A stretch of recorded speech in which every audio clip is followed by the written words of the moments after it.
నమస్తే, welcome to D24 news. Kakinada జిల్లా జగ్గంపేట స్థానిక కాకినాడ రోడ్లో గల ఎన్టీఆర్ స్మారక మందిరం వద్ద టీడీపీ ఆధ్వర్యంలో ప్రతి సోమవారం నిర్వహిస్తున్న అన్న క్యాంటీన్ ఈ వారం గండేపల్లి మండలం టీడీపీ అధ్యక్షులు పోతుల మోహన్ రావు బావ సామర్లకోట మండలం మేడపాడు గ్రామానికి చెందిన స్వర్గీయ మర్రెడ్డి వీర వెంకట సత్యనారాయణ జ్ఞాపకార్థం వారి భార్య రమాదేవి ఆర్థిక సాయంతో నిర్వహించిన అన్న క్యాంటీన్ ప్రారంభించిన జగ్గంపేట శాసనసభ్యులు జ్యోతుల నెహ్రూ అనంతరం పేదవారికి భోజనాలు వడ్డించారు. ఈ సందర్భంగా నెహ్రూ మాట్లాడుతూ గత సంవత్సర కాలం పైబడి జగ్గంపేటలో అన్న క్యాంటీన్ నిర్వహిస్తున్నామని, ఎన్నికల కోడ్ కారణంగా గత 2 మాసాలుగా అన్న క్యాంటీన్ నిలుపుదల చేశామని, మళ్లీ గత వారం ప్రారంభించి పేదలకు ఉచితంగా అన్నదానం నిర్వహిస్తున్నామని, టీడీపీ ప్రభుత్వం ఏర్పడిన కారణంగా జగ్గంపేటలో అన్న క్యాంటీన్ శాంక్షన్ అయి ఉందని, అదే విధంగా గోకవరం కిర్లంపూడి గ్రామాల్లో కూడా అన్న క్యాంటీన్ ఏర్పాటు చేసుకుంటామని, 5 రూపాయలకి అన్నం పెట్టి పేదవారి ఆకలి తీరుస్తామని అన్నారు. అన్న ఎన్టీఆర్ ఆశయ ప్రతి పేదవాడు కడుపు నిండా అన్నం తినాలని కోరుకునే వారిని దానిని నిజం చేస్తూ చంద్రబాబు అన్న క్యాంటీన్ ఏర్పాటు చేశారని తెలిపారు.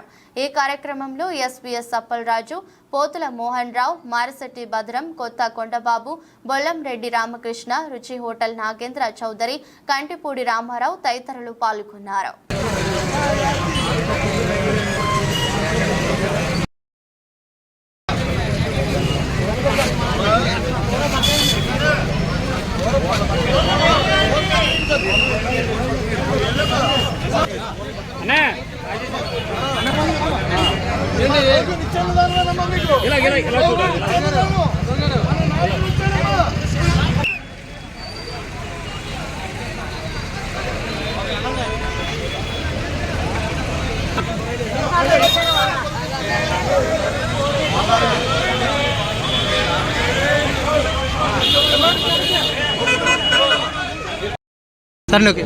గత సంవత్సరం బట్టి సంవత్సరం పైబడి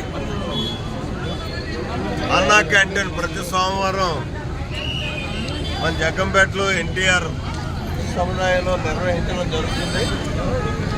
అదేవిధంగా మళ్ళీ ఎన్నికల కోడ్ సందర్భంగా అధికారులు ఆఫ్ చేయమన్నటువంటి పరిస్థితుల్లో ఎన్నికల నిబంధనలకు కట్టుబడి ఆఫ్ చేయడం జరిగింది. లాస్ట్ వారం నుంచి మళ్ళీ అన్నా క్యాంటీన్ నిర్వహించడం జరుగుతుంది. అయితే ఇప్పటికైతే గత తెలుగుదేశం ప్రభుత్వంలో జగ్గంపేటలో అన్నా క్యాంటీన్ శాంక్షన్ అయింది. ప్రారంభించే టైంలోనే ప్రభుత్వం పోవడం ఆగడం జరిగింది. అలాగే కిర్లంపూడిలో కూడా అన్నా క్యాంటీన్ శాంక్షన్ అయింది.